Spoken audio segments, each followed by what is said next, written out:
This sudden movement caught Susan's attention, and she turned to look at him. "What's the matter?" she asked, looking at her brother with her big blue eyes. "You look like you've seen a ghost."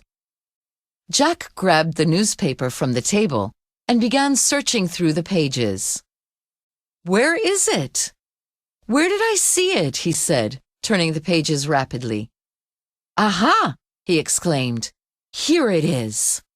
He pointed to a photograph on the fourth page of the newspaper that was almost too small to see.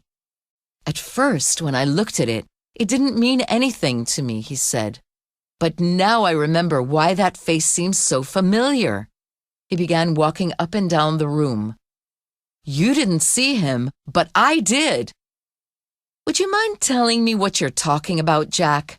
asked Susan, pushing her long blonde hair behind her ears.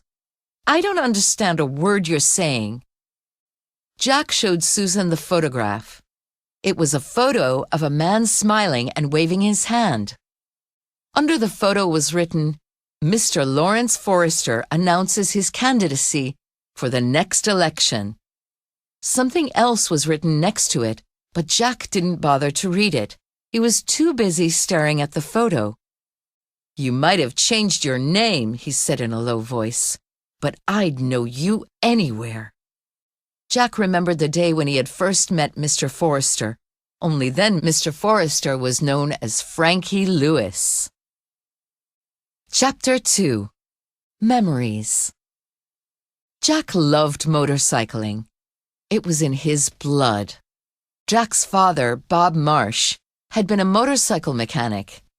Before his tragic death 5 years earlier, Bob had taken Jack, and sometimes Susan, to several motocross races, including some championships at their local track. Susan had never shown as much interest in motocross racing as Jack had. She preferred to read and study. Her dream had always been to become a famous lawyer when she was older.